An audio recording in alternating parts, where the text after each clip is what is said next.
নমস্কাৰ, আপোনালোক সকলোকে স্বাগতম জনাইছোঁ। আজি ভিডিঅ'টো প্ৰস্তুত কৰিছোঁ মূলতঃ আমাৰ GT-PGT-ৰ যিসকল প্ৰাৰ্থী এপইণ্টমেণ্ট লেটাৰৰ বাবে ৰৈ আছে তেখেতলোকৰ উদ্দেশ্যে। গতিকে আশা কৰিম ভিডিঅ'টো শেষলৈকে চাব। এতিয়া আমাৰ GT-PGT-ৰ যিসকল কেণ্ডিডেট এপইণ্টমেণ্ট লেটাৰৰ বাবে ৰৈ আছে তেখেতলোকৰ বহুতৰে মাজত বিভিন্ন কথা চলি আছে আৰু এতিয়া সঘনাই চলি থকা আৰু আমাৰ সকলোৰে একমাত্ৰ আলোচ্য বিষয়টোৱে হৈছে এপইণ্টমেণ্ট লেটাৰ কেতিয়া দিব আৰু এপইণ্টমেণ্ট লেটাৰ দিয়াৰ ডেটটো কি, চৰকাৰে কেতিয়া দিয়াৰ সম্ভাৱনা আছে। এই বিষয়টোৱে আমাৰ এতিয়া সকলোৰে আলোচনাৰ মুখ্য বিষয় হৈ আছে আৰু হোৱাটো স্বাভাৱিক, কাৰণ আমি সকলোৱে অধীৰ আগ্ৰহেৰে এপইণ্টমেণ্ট লেটাৰৰ বাবে ৰৈ আছোঁ। কিন্তু এই সময়ত কিছুমান এনেকুৱা কথা বতৰা চলি থকাও দেখা পাইছোঁ, যিবোৰ গ্ৰুপতেই হওক বা বিভিন্ন মানুহৰ মুখতেই হওক, যে তেওঁলোকে চৰকাৰক হেঁচা প্ৰয়োগ কৰাৰ কথা কৈছে এপইণ্টমেণ্ট লেটাৰসমূহ সোনকালে দিবৰ বাবে। আৰু বহুতে এনেকুৱা কথাও কৈ আছে যে এপইণ্টমেণ্ট লেটাৰসমূহ নৱেম্বৰত দিয়াৰ সম্ভাৱনা নাই, ডিচেম্বৰত নহ'বা জানুৱাৰী মাহতো এপইণ্টমেণ্ট লেটাৰসমূহ দিবগৈ পাৰে। গতিকে চৰকাৰক হেঁচা প্ৰয়োগ কৰিব লাগে, প্ৰেছ মিট দিব লাগে বা অন্য যিকোনো উপায়েৰে চৰকাৰক আমি হেঁচা প্ৰয়োগ কৰিব লাগে, যাতে এপইণ্টমেণ্ট লেটাৰসমূহ সোনকালে দিয়ে আৰু সোনকালে এটা ফিক্স ডেট ঘোষণা কৰে। আৰু তেওঁলোকে এইটো মানি লোৱা নাই যে চৰকাৰে নৱেম্বৰ মাহতে এপইণ্টমেণ্ট লেটাৰ দিব। তেওঁলোকৰ মতে চৰকাৰে এপইণ্টমেণ্ট লেটাৰসমূহ নৱেম্বৰ মাহতকৈ দেৰি কৰিব। গতিকে তেওঁলোকে চৰকাৰক হেঁচা প্ৰয়োগ কৰিব বিচাৰে যিকোনো উপায়েৰে যে এপইণ্টমেণ্ট লেটাৰসমূহ সোনকালে দিব লাগে। কিন্তু মই চৰকাৰক এই হেঁচা প্ৰয়োগ কৰাৰ কথাটোত একেবাৰে পক্ষপাতী নহয়, কাৰণ চৰকাৰে যিহেতু নৱেম্বৰ মাহৰ ভিতৰতে আমাৰ এপইণ্টমেণ্ট লেটাৰসমূহ দিম বুলি কৈছে। গতিকে মই ভাবোঁ এই সময়ত আমি অপেক্ষা কৰা উচিত, চৰকাৰক কাম কৰিবলৈ সুবিধা দিয়া উচিত, কাৰণ চৰকাৰে বহু বেছি দিনৰ পিছত এপইণ্টমেণ্ট লেটাৰসমূহ দিমগৈ বুলি কোৱা নাই, ডিচেম্বৰ বা জানুৱাৰী মাহত দিম বুলি কোৱা নাই। তেখেতে যিহেতু মুখ্যমন্ত্ৰী ডাঙৰীয়া যিহেতু নৱেম্বৰ মাহতে আমাৰ এপইণ্টমেণ্ট লেটাৰসমূহ দিম বুলি কৈছে। গতিকে আমি এতিয়া তেখেতলোকক হেঁচা প্ৰয়োগ কৰিবলৈ যোৱাটো মোৰ বোধেৰে উচিত নহ'ব। আপোনালোকে কি ভাবে বাৰু মতামতবোৰ জনাব। আৰু বিশেষকৈ আমাৰ যিসকল শিক্ষক হ'বৰ বাবে গৈ আছে GT-PGT, এই শিক্ষকসকল বা LP UP সকলো হ'ব বাৰু, তেওঁলোকৰ প্ৰচেছ এতিয়া চলি আছে, তেওঁলোকৰ কথা বেলেগ। কিন্তু আমাৰ GT-PGT-ৰ যিসকল কেণ্ডিডেট, যিসকল শিক্ষক হ'বলৈ গৈ আছে, তেখেতলোকে আচলতে এই বিষয়টোত সোমোৱাটো মই একেবাৰে উচিত বুলি নাভাবোঁ, যে এপইণ্টমেণ্ট লেটাৰসমূহ সোনকালে দিবলৈ চৰকাৰক হেঁচা প্ৰয়োগ কৰা বা বিভিন্ন উপায়েৰে চৰকাৰক কোৱা, এই কথাবোৰত লাগি থকাটো এই সময়ত মই একেবাৰে যুক্তিকৰ বুলি নাভাবোঁ। কাৰণ এটা কথা আপোনালোকে ভালকৈ মন কৰিব, আমাৰ যিটো চাকৰি, এই চাকৰিটো অন্য চাকৰিৰ লগত নিমিলে। কাৰণ আমাৰ চাকৰিটো এনেকুৱা যে আমি যিদিনাখন চাকৰিত জইন কৰিম সেইদিনাখনৰ পৰাই আমি আমাৰ কৰ্ম সম্পাদন কৰিব লাগিব, আৰু তাত আমাক কোনো সহায় কৰিবলৈ আমাৰ লগত কোনো নাথাকে। মানে কথাটো এনেকুৱা, মই এইটো ক'বলৈ যোৱা নাই যে আমাৰ গ্ৰেড 3 যিসকল চাকৰিয়াল তেওঁলোকক কিবা ট্ৰেইনিং দিব, তাৰ পাছতহে তেওঁলোকে চাকৰিত অংশগ্ৰহণ কৰিব, এনেকুৱা নহয়। কিন্তু তেওঁলোকৰ চাকৰিটোত অলপ ফ্লেক্সিবিলিটি আছে। তেওঁলোকৰ যিখিনি কাম, ক্লেৰিকেল যিখিনি কাম, সেই কামখিনি বা অন্য যি পোষ্টত হয় গ্ৰেড 3, তেখেতলোকৰ অন্যান্য ছিনিয়ৰসকলৰ পৰা সহায় ল'ব পাৰিব, কামবোৰ শিকিব পাৰিব অলপ দিনৰ বাবে। কিন্তু আমাৰ শিক্ষকসকলৰ বিষয়টো তেনেকুৱা নহয়। আমি যিহেতু BEd সম্পূৰ্ণ কৰি আহিছোঁ, আমাৰ সম্পূৰ্ণ ট্ৰেইনিং বা সেইখিনি সকলো সম্পূৰ্ণ হৈ আছে। আমাৰ এনেকুৱাও হ'ব পাৰে যে আমি প্ৰথম দিনাখন বিদ্যালয়ত জইন কৰিয়ে হয়তো আমি ক্লাছ কৰিবলগীয়া হ'বই চাগে। প্ৰথম দিনাখনেই হয়তো ক্লাছলৈ যাব লাগিব, আপোনালোকে ক্লাছ কৰিব লাগিব, শিক্ষাৰ্থীক লগত আপোনালোকে কমিউনিকেট কৰিব লাগিব প্ৰথম দিনাখনেই গৈ। গতিকে সেই ক্ষেত্ৰত কিন্তু আপোনাৰ ক্লাছত আপুনি ছাত্ৰ ছাত্ৰীক কেনেকৈ পঢ়ুৱাব, আপুনি কেনেকৈ তেওঁলোকক মানে মেনেজ কৰিব, ক্লাছৰুম মেনেজমেণ্ট কেনেকৈ কৰিব, আপোনালোকে সেই কথাখিনি শিকাবলৈ কিন্তু আপোনাৰ লগত এজন শিক্ষক আপোনাৰ লগত নাথাকে। আপুনি প্ৰথম দিনাখনেই গৈ পেলাই ক্লাছৰুমত সোমাই আপুনি আপোনাৰ মানে কাম আৰম্ভ কৰিব লাগিব, আৰু আপোনাৰ কামটো হ'ল কি, শিক্ষা প্ৰদান কৰা। আৰু শিক্ষা প্ৰদান কৰা কামটো এটা কিমান গধুৰ কাম সেইটো আপোনালোক সকলোৱে জানে।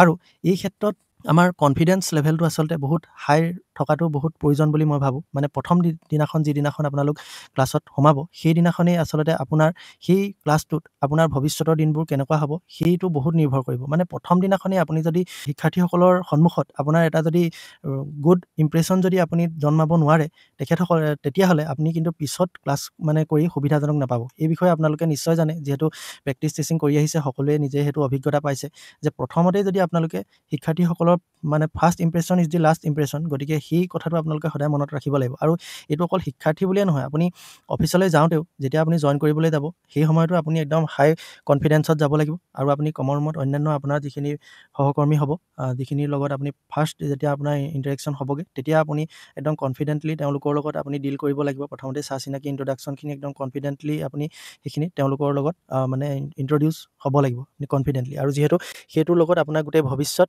জড়িত হৈ আছে আৰু প্ৰথম দিনাখনৰ সেই কথাখিনি বহুত গুৰুত্বপূৰ্ণ, গতিকে সেই বিষয়টো আপোনালোকে অতি গুৰুত্ব দিব।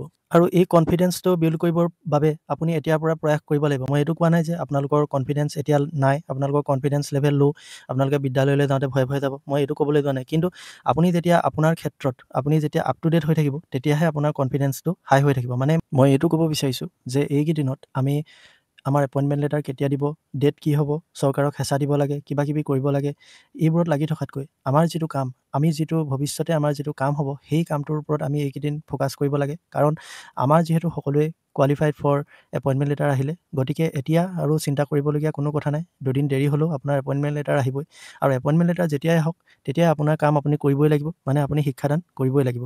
আৰু এই ক্ষেত্ৰত মই যে কৈছোঁ কনফিডেন্স লেভেলটো হাই কৰিবৰ কাৰণে, এই ক্ষেত্ৰত আপোনালোকৰ মুখ্য কাৰণটো হৈছে আপোনালোকে যিটো কাম কৰিব লাগিব, মানে শিক্ষাদান কৰিব লাগিব, গতিকে আপোনালোকে যিখিনি ছাবজেক্টৰ মানে যিখিনি ছাবজেক্ট পঢ়াব লাগিব, যাৰ যাৰ যিখিনি আছে, ছায়েন্স হওক আৰ্টছ হওক, গতিকে সেই নিৰ্দিষ্ট ক্লাছৰ পাঠ্যপুথিসমূহ সংগ্ৰহ কৰি আপোনালোকৰ সকলোৰে ওচৰত আছেই চাগে, প্ৰেক্টিছ টিচিঙৰ সময়ত যিহেতু সকলোৱে সেইখিনি কালেক্ট কৰিছিলে, গতিকে সেই কিতাপখিনি আনি পেলাই সকলোৱে এতিয়া তাত যিবোৰ বিষয় আছে গোটেইখিনি আমি কনচেপ্ট ক্লিয়াৰ কৰি প্ৰতিটো চেপ্টাৰ আমি এতিয়া লেচন প্লেন ৰেডি কৰি মেলি আমি সেইখিনি আমাৰ কামখিনি আপ টু ডেট কৰিব লাগে। আৰু আমি প্ৰতিটো চেপ্টাৰ সলসলীয়াকৈ শিক্ষাৰ্থীক যাতে পাঠ পঢ়াব পাৰোঁ তেনেকুৱা কৰি ৰাখিব লাগে আচলতে, তেতিয়া আপোনাৰ কনফিডেন্সটো হাই হৈ থাকিব।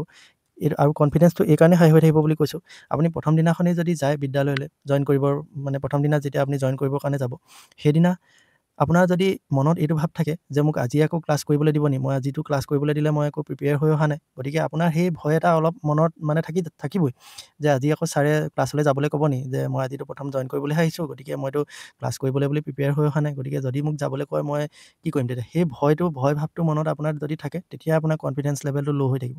গতিকে আপুনি যদি এইটো মটিভত যায় যে মই প্ৰথম দিনাখনেই ক্লাছ কৰিম, যদি ছাৰে কয় আজি ক্লাছ কৰিবানে বুলি, তেতিয়া কৰিবানে বুলি সুধিলে আপুনি একদম কনফিডেণ্টলি ক'ব লাগিব হৈছে মই কৰিম আজি ক্লাছ।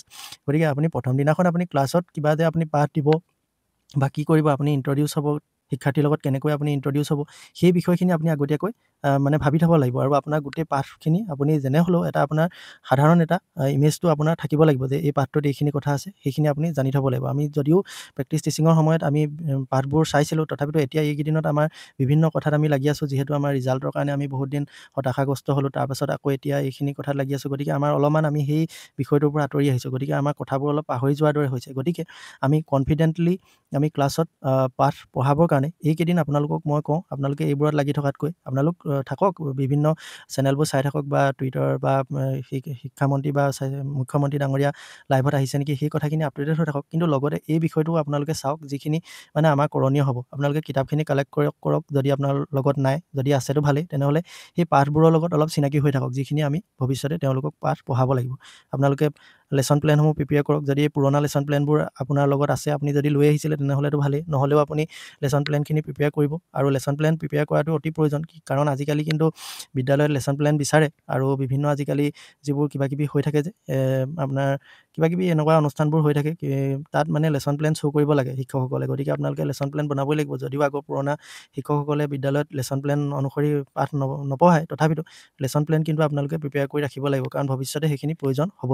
আৰু এটা কথা আপোনালোকে অলপমান মনত কথা কেইটামান জুকিয়াই ৰাখিব, সেই কথাটো হৈছে যে আপোনালোকে বিদ্যালয়লৈ প্ৰথম দিনাখনেই যাওঁতে আপুনি কমন ৰুমতেই হওক বা প্ৰাৰ্থনা সভাতেই হওক, আপুনি কিন্তু এটা স্পীচ দিব লগা হ'ব পাৰে। কাৰণ এনেকুৱা হ'ব পাৰে, ধৰক এইটো পৰিস্থিতি হৈ যাব পাৰে, প্ৰতি বিদ্যালয়তে বস্তুবোৰ বেলেগ বেলেগ হয়, তথাপিতো ক'ব নোৱাৰি, এনেকুৱা হ'ব পাৰে যে আপুনি যিদিনাখন জইন কৰিবলৈ গৈছে সেইদিনাখন নহ'লেও তাৰ পাছদিনাখন আপোনাক আপোনাৰ প্ৰধান শিক্ষক মহোদয়ে ক'ব পাৰে বা প্ৰধান শিক্ষয়িত্ৰী মহোদয়ে ক'ব পাৰে যে আমাৰ নতুনকৈ ছাৰ এজন আহিছে, গতিকে ছাৰজনক আমি তোমালোকক চিনাকি কৰি দিব বিচাৰিছোঁ, সেইবুলি আপোনাক যেতিয়া ক'ব, আপুনি কিন্তু তেতিয়া আপোনাৰ ইণ্ট্ৰডাকশ্যন এটা স্পীচ দিব লাগিব, তাত অতি কমকৈ হ'লেও আপুনি কেইষাৰমান কথা ক'ব লাগিব।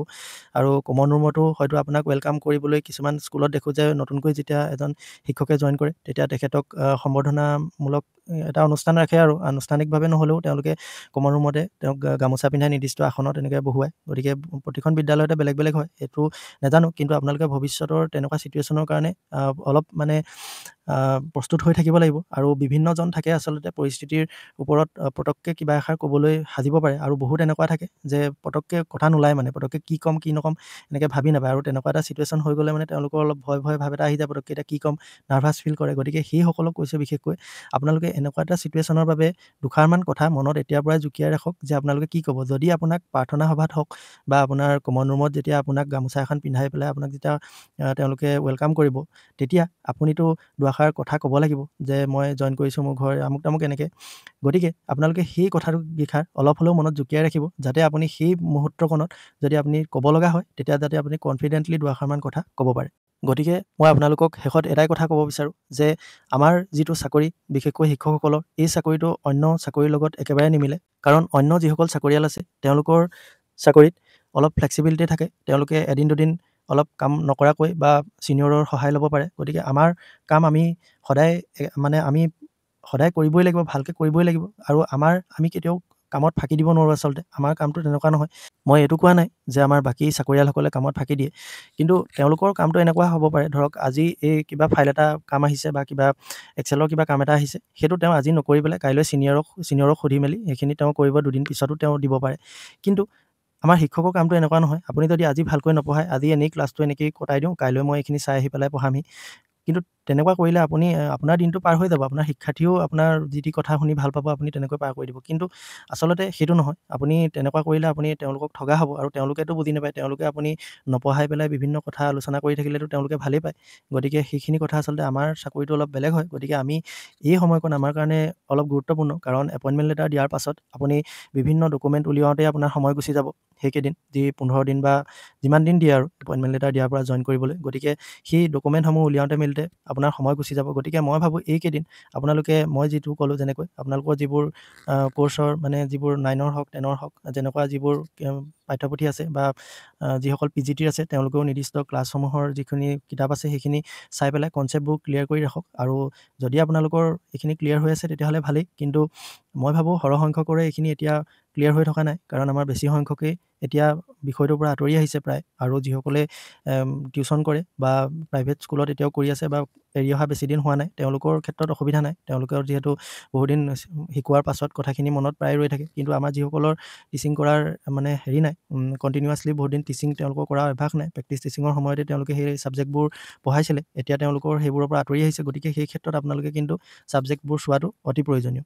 গতিকে এই কথাখিনি আপোনালোকক ক'লোঁ। এইখিনি বাস্তৱ কথা আচলতে। এইবোৰ কথা আপোনালোকক কোনেও কৈ পেলাই ভিডিঅ' নবনায়। আৰু গতিকে এইখিনি কথা মানে আপোনালোকৰ ৰিয়েল লাইফত বহুত প্ৰভাৱ পেলাব। আৰু আপোনালোকে কথাখিনি ভালকৈ, মই যিখিনি কথা কৈছোঁ এই কথাখিনি আপোনালোকে এবাৰ চিন্তা কৰি চাব, মই কি অৰ্থত কথাখিনি ক'বলৈ বিচাৰিছোঁ বা কি বুজাব বিচাৰিছোঁ, সেইখিনি মই কিমান ভালকৈ আপোনালোকক বুজাব পাৰিছোঁ বা কেনেকৈ আপোনালোকৰ আগত কথাখিনি উত্থাপন কৰিব পাৰিছোঁ, মই সেইটো নাজানো। কিন্তু মই যি কথাটো বুজাব বিচাৰিছোঁ আপোনালোকে নিশ্চয় বুজি পাইছে। আৰু গতিকে আপোনালোকে এই বিষয়কেইটাত অলপ গুৰুত্ব দিব। আৰু এইটো মই ভাবোঁ আমাৰ সকলোৰে বাবে লাভদায়ক হ'ব। মই যিকেইটা কথা ক'লোঁ এইকেইটা কথাত যদি আপোনালোকে অলপ গুৰুত্ব দিয়ে, আপোনালোকৰ ভৱিষ্যতে সুবিধা হ'ব বুলি মই ভাবোঁ। আৰু বাকী ভিডিঅ'টো ইমানেই আছিলে। আপোনালোকে কমেণ্ট কৰিব এই ক্ষেত্ৰত আপোনালোকে কি ভাবে, আৰু মই আচলতে সঠিক কথা কৈছোঁ নে নাই কোৱা সেই বিষয়টোও আপোনালোকে জনাব। আৰু আপোনালোকে বিভিন্ন গ্ৰুপবোৰত চাব, বিভিন্নজনে এতিয়া বিভিন্ন কথা কৈ থাকে যে চৰকাৰে নৱেম্বৰত এপইণ্টমেণ্ট লেটাৰ নিদিয়ে, ডিচেম্বৰত দিব, জানুৱাৰীত দিব, আৰু আমি গতিকে হেঁচা দিব লাগে। সেইকেইজন কিন্তু কথা কৈ থকা ব্যক্তিকেইজন কিন্তু একেকেইজনেই হয়। তাত গ্ৰুপটোত যদি 1000জন মানুহ থাকে, তেনেহ'লে তাত সেই 4-5জনমান মানুহে সদায় সেইকেইটা কথা কৈ থাকে, আৰু সেই ডিছকাশ্যনটো 15 বা 20জন মানুহৰ মাজতেই চলি থাকে। বাকী মানুহসকলে কিন্তু সেই যিখিনি মেছেজখিনি চাই তেওঁলোকে ডিম'টিভেট হৈ থাকে আৰু মনে মনে ভাবি থাকে সঁচাকৈ হয় নেকি, নৱেম্বৰত নিদিব নেকি। তেওঁলোকে একো কমেণ্ট নকৰে, কিন্তু তেওঁলোকে মনে মনে ভাবি থাকে যে নৱেম্বৰত নিদিব নেকি আকৌ, এনেকুৱা মানে কিছুমান কথা তেওঁলোকৰ মনত খেলাই থাকে। গতিকে এই সময়কণত আপোনালোকে সেই কথাবোৰত বেছিকৈ লাগি থকাতকৈ নিজৰ যিটো কাম সেই কামটোত বেছিকৈ ফ'কাছ কৰক। আৰু আমাৰ যিটো ডিউটি, আমাৰ যিটো জব, এইটো কিন্তু অন্য জবৰ লগত নিমিলে। আৰু মই এইটো কোৱা নাই যে বেলেগ জববোৰ বেয়া, আমাৰটো ভাল, কিন্তু আমাৰ জবটো, শিক্ষকৰ জবটো বহুত গধুৰ দায়িত্ব আচলতে। এইটো সকলোৱে বুজি পায়। শিক্ষকৰ ওপৰতে আচলতে এখন সমাজৰ ভৱিষ্যত প্ৰজন্ম নিৰ্ভৰ কৰে। গতিকে আপোনালোক সকলোৱে নিজৰ কামটোৰ গুৰুত্ব বুজা উচিত। আৰু মই জানো আপোনালোক সকলোৱে বুজি পায়, কিন্তু বিভিন্ন সময়ত বিভিন্ন কথাৰ বাবে আমি আচলতে অকণমান মানে নিৰ্দিষ্ট বিষয়ৰ পৰা ফালৰি কাটি আহোঁ। গতিকে মই ভাবোঁ আপোনালোকে মই কোৱা কথাকেইটাত অলপ গুৰুত্ব দিব আৰু অলপ ভাবি চাব আচলতে হয়নে নহয় এইটো কথা। আজিৰ ভিডিঅ'টো ইমানেই। আপোনালোকৰ মতামতবোৰ কমেণ্ট কৰি জনাব, আৰু আগলৈ এনেধৰণৰ ভিডিঅ' পাই থাকিবৰ বাবে চেনেলটো ছাবস্ক্ৰাইব কৰি ল'ব পাৰে। আজিলৈ ইমানেই, ধন্যবাদ।